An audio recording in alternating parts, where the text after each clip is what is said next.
Olá, amigos, sejam muito bem-vindos a mais um vídeo aqui no nosso canal, onde vamos falar um pouco mais sobre o universo da redação. Se você chegou até aqui é porque você tem algumas dificuldades e provavelmente você também vai fazer o Enem 2017, que vai ser realizado, vai ser, vai ser realizado agora, domingo que vem, dia 6, acho que é dia 6, né? E o que acontece, gente? Se você é aluno do terceiro ano do ensino médio, você está se formando, é o seu primeiro Enem, você tem dificuldade na parte da redação, não conseguiu desenvolver essa habilidade da redação durante o período que você estudava. Eu vou deixar aqui algumas dicas que vai facilitar esse momento tão novo, né, tão complicado também, arriscado aí, que é o momento de fazer a redação do Enem. Porque a redação do Enem é o divisor de águas. Você consegue alcançar muita pontuação, ou pelo menos mais da metade da pontuação do Enem vem dessa parte da redação. É por isso que é muito importante você ir bem na redação. Qual é a dica que eu deixo aqui para vocês que vão fazer a redação pela primeira vez, que não sabem o que precisam fazer, que possuem algumas dificuldades? Quais as dicas que eu vou deixar para vocês? Vamos lá. Primeira dica. Qual é o tipo de redação do Enem? Eu posso fazer uma receita de bolo, eu posso falar sobre qualquer tipo de coisa, discorrer sobre qualquer assunto. Por exemplo, se falar sobre violência, eu posso falar de qualquer tipo de violência, começar de qualquer forma, fazer um texto assim, solto? Não, não. Então, é essa a grande dificuldade. Porque a redação do Enem é uma redação do estilo, do tipo, né, prosa dissertativa argumentativa. Então, não lhe dá a possibilidade de fazer um texto corrido onde você possa escrever de qualquer forma. Ou seja, se cair o texto violência, ele vai vir contextualizado dentro de uma problemática, você vai precisar delimitar essa violência. Então, não basta apenas que você escreva sobre algo, você precisa saber sobre o que você está escrevendo e delimitar esse tema. Só que você não vai delimitar esse tema você mesmo, né? Não será somente você que vai delimitar esse tema. Vai ter alguns textos norteadores que te auxiliarão a delimitar esse tema. Para ficar mais claro, deixa eu dar um exemplo. Por exemplo, a persistência da violência contra a mulher. O assunto dessa redação é a violência. O assunto é a violência. A delimitação é a violência contra a mulher. Agora, o que você precisava trabalhar nessa redação é a persistência dessa violência contra a mulher. Entende? O ano passado, nós tivemos uma redação cujo tema era os caminhos para diminuir a intolerância religiosa. Então, por exemplo, qual é o assunto? A intolerância religiosa. Qual a problemática?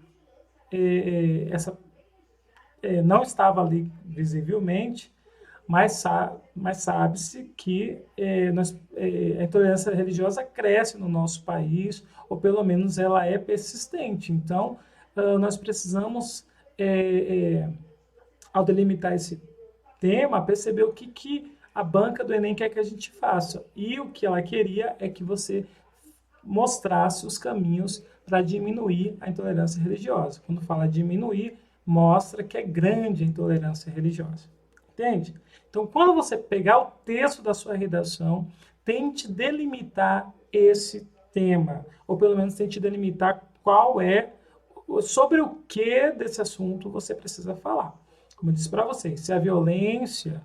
Então, qual é o tipo de violência? No Enem, que falou da persistência da violência contra a mulher, eu não poderia falar sobre qualquer tipo de violência, eu tinha que falar sobre a violência contra a mulher. E não somente contra a violência, não somente da violência contra a mulher, mas da persistência dessa violência. Tudo bem. Quais são outras dicas? Porque você já deu essas dicas em outros vídeos. Qual a dica? Tente fazer um texto onde você faça introdução, desenvolvimento e conclusão. Para a introdução, você utiliza um parágrafo. Para o desenvolvimento, você pode utilizar 2 a 3 parágrafos. E a conclusão, você utiliza a 2 parágrafos. Desculpem. Por que 1 a 2 parágrafos na conclusão? Né? Porque, assim, o seu texto ele precisa ter uma simetria. Então, uma introdução bem desenvolvida, com 2 argumentos, exige que você exige que você trabalhe esses argumentos no seu desenvolvimento e feche eles na conclusão. Então, quanto mais assunto, quanto mais abordagem você dá a esse assunto na sua introdução, você vai precisar de mais parágrafos no desenvolvimento e de mais parágrafos na conclusão. Entende? Então, procure fazer um texto onde você veja essa simetria acontecendo. Ou seja, um parágrafo para a introdução, então 1 a 2 parágrafos para o desenvolvimento e um parágrafo para a conclusão. Se você fazer uma introdução bem desenvolvida, uma introdução bem produzida, onde você trabalhe 2 argumentos. Então, tome cuidado, porque outra dica que eu tenho que deixar aqui para vocês nesse momento é que todos os argumentos que você utilizar na sua introdução, que você apontar sobre o assunto na introdução, você deve retomá-los no desenvolvimento e na conclusão, abordando-os com mais precisão. Então, por exemplo, se eu preciso falar sobre a intolerância religiosa e eu falo sobre, descrevo vários tipos de intolerância religiosa ou vários caminhos para a intolerância religiosa. Vamos supor que eu comece falando assim, né? Existe intolerância religiosa por conta disso, disso e disso. Então, tome muito cuidado, porque se eu disse que a intolerância religiosa se dá por meio disso, disso e disso, eu vou ter que trabalhar esse disso, disso, disso no desenvolvimento e fechar essa conclusão com disso, disso e disso. Então, esse é o problema do aluno que vai fazer uma redação, principalmente a redação do Enem, que é do tipo dissertativa argumentativa. Você precisa fazer um texto onde tem uma simetria, ou seja, você vai fazer uma discursiva de introdução, desenvolvimento e conclusão, mas precisa ter uma simetria. E essa simetria não vai ser somente em relação ao tamanho de linhas que você vai utilizar na introdução, no desenvolvimento e na conclusão. Como eu falei, se você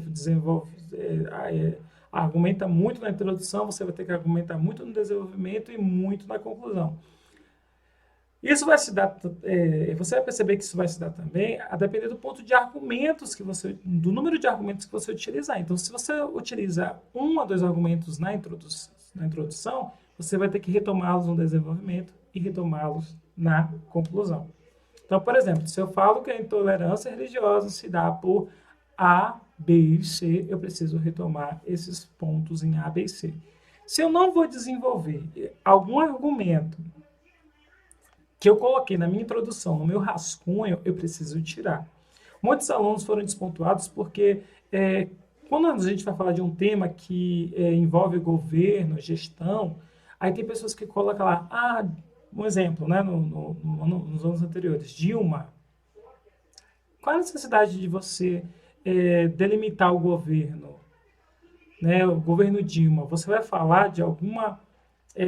que essa problemática ela se desenvolveu no governo de Dilma com uma abordagem maior. Veja bem, aquele assunto que a gente trabalhava muito nos possíveis temas de redação, quando a gente falava da questão da água, da seca, né, e daquela necessidade de se pensar na água em São Paulo. O que acontece? Muita gente começou a discutir que há muito tempo existia seca no Nordeste e poucos recursos eram disponibilizados para lá para tentar diminuir esse problema. E por que agora, no governo de Dilma, olha a questão, em vez de dizer por que nesse momento, disse por que no governo de Dilma, então você teria que contextualizar isso. Se você citou Dilma na sua introdução, você precisava contextualizar, fundamentar. Então, tome muito cuidado, porque tudo aquilo que você coloca na introdução, você tem que retomar no seu desenvolvimento e fechar na sua conclusão. Já que você agora recebeu essa ideia, que tudo que você precisa argumentar, você precisa retomar em outro momento, você coloca na introdução, retoma no desenvolvimento e na conclusão, usem elementos coesivos que mostrem que você tem uma linha de raciocínio, você segue uma linha tênue. Então, além de você utilizar elementos coesivos como mais, entretanto, todavia e, né, para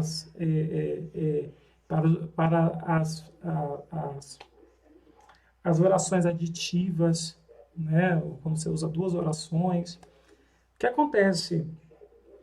Além de você utilizar esses elementos coesivos, utilize aqueles elementos coesivos temporais, né, referenciais.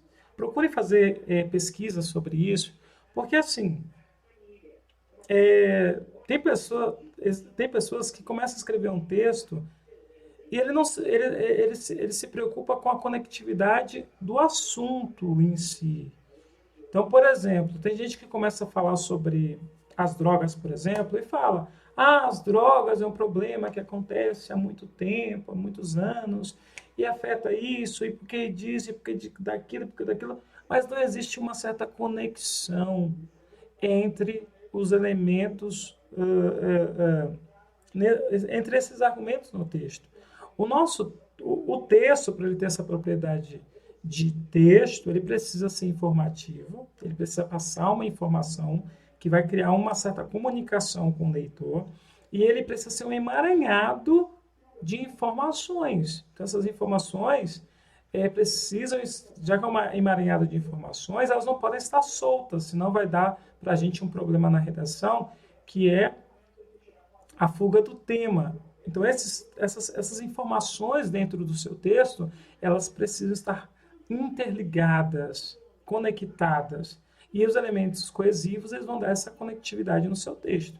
Então, por exemplo, dessa forma, portanto, né, tem gente que gosta de usar o percebe-se. É você utilizar elementos coesivos, palavras e expressões que vão fazer uma certa retomada. Agora, tome cuidado, porque existem palavras que nós chamamos de muletas, muletas textuais, que elas só servem para encher linguiça. Então, qual o problema? Você utiliza uma palavra, uma expressão, né, uma expressão que poderia naturalmente ser dispensada daquele texto. Você poderia tirar aquela expressão. Eu, por exemplo, quando vou ensinar redação para os meus alunos, eu peço para que eles escrevam primeiramente da forma que vem à mente. Por exemplo, falem sobre qualquer assunto e da forma que vem na mente de vocês. Então, é aquela questão, eu preciso que o aluno coloque alguma coisa no papel, para ele ter uma ideia de quais são os assuntos, qual o assunto, como se fosse um esquema, qual assunto que ele, quais são os argumentos que ele tem para abordar a respeito de determinado assunto. Depois que ele coloca aquilo no papel, a gente vai organizar para depois a gente transferir para a folha resposta, para a folha de resposta. Então, nesse momento que nós estamos transferindo informação da mente para o papel, eu não me preocupo muito como essa informação chega. É claro que eu me preocupo que ela seja coesa, que ela tenha significados, tal, demonstre que são argumentos claros, objetivos, só que eu não me preocupo com aquela ideia de conectividade do texto, né, da redação. Mas aí é claro que na hora de montar minha redação eu vou precisar dessa conectividade. Então, os argumentos que eu vou selecionar para o meu texto, quando o manual do Enem fala que a gente precisa escolher muito bem os argumentos que a gente vai colocar no nosso texto, ou seja, que a gente precisa selecionar essas informações, nós vamos utilizar, selecionar informações que são importantes, que são informações que vão dar objetividade para o nosso texto, não vão fugir ao tema, vão ter uma conectividade, entende? Então, se você começa a falar sobre a persistência da violência contra a mulher, você fala a violência, a violência contra a mulher e a persistência dessa violência. Se o seu texto exige uma, uma, uma, uma intervenção, uma proposta de intervenção, então você acrescenta também um momento nessa sua redação para a proposta de intervenção, que geralmente vem na conclusão. Então, o que acontece, gente? Selecionem textos, selecionem argumentos, fatos, opiniões, citações que vocês possam colocar dentro do seu texto. Aí, vocês fazem um esquema, primeiramente, façam um esquema onde vocês vão colocar aquilo que está na mente de vocês, que vocês podem atrair naquele momento, né, alcançar na mente de vocês, coloquem para o papel, para vocês não esquecerem quando vocês forem produzir a redação de vocês. Então, ali vocês vão colocar esse assunto, isso aqui eu coloco na introdução, essa citação aqui eu posso utilizar ela no meu desenvolvimento quando eu for fundamentar a minha teoria, a minha tese.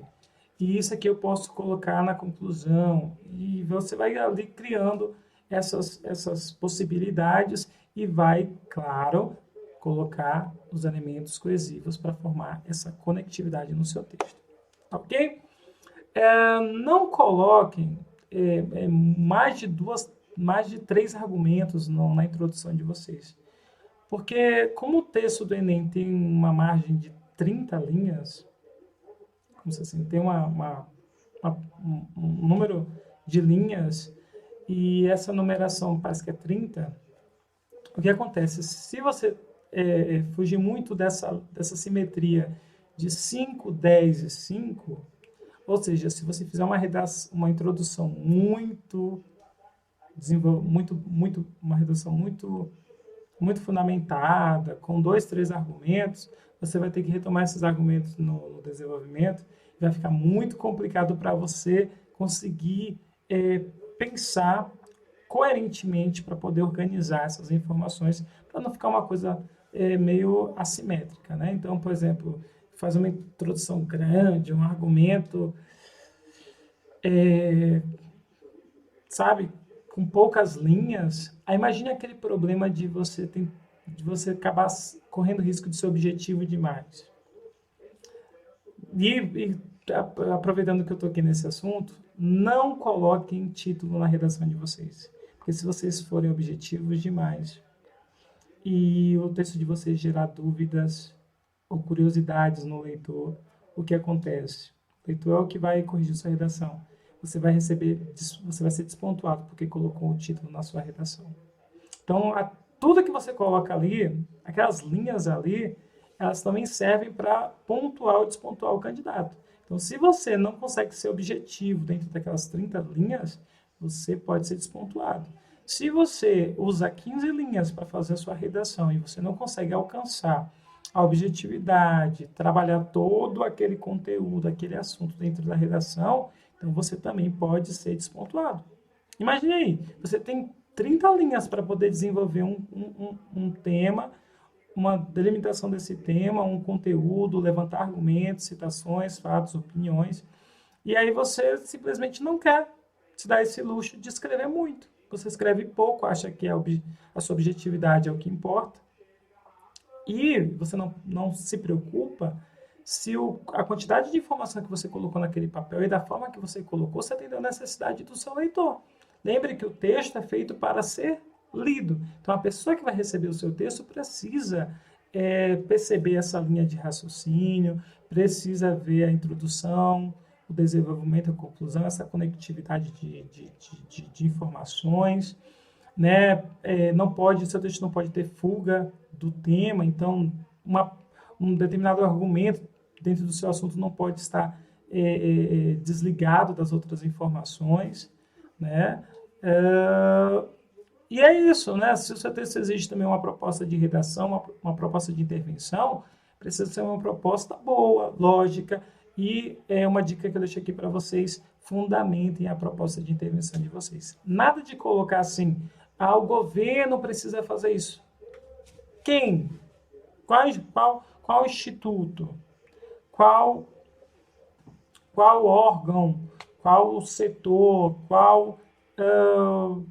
Sabe? Quem vai fazer isso? Quem vai fazer isso? Quem que representa o governo que vai fazer isso? É na área da educação, então o Ministério da Educação, é na área do trabalho, o Ministério do Trabalho. Quem que vai trabalhar com essa, quem que vai realizar essa proposta, quem que poderia estar à frente dessa proposta de intervenção? Percebem? Então, assim, gente, eu deixei aqui algumas dicas para vocês sobre como desenvolver a redação de vocês.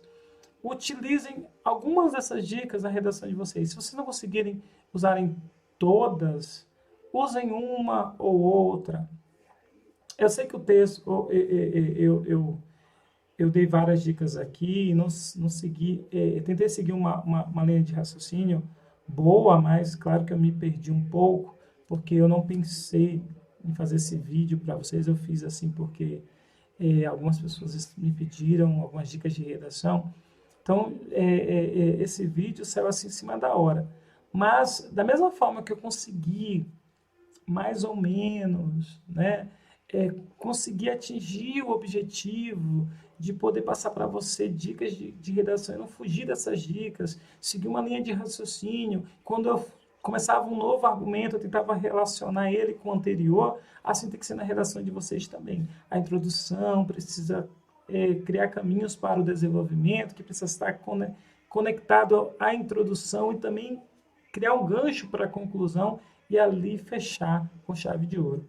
E para encerrar esse vídeo, vocês não precisam fazer conclusões emotivas, chamativas, cheios de palavras de impessoalidade, então é lamentável, é importantíssimo,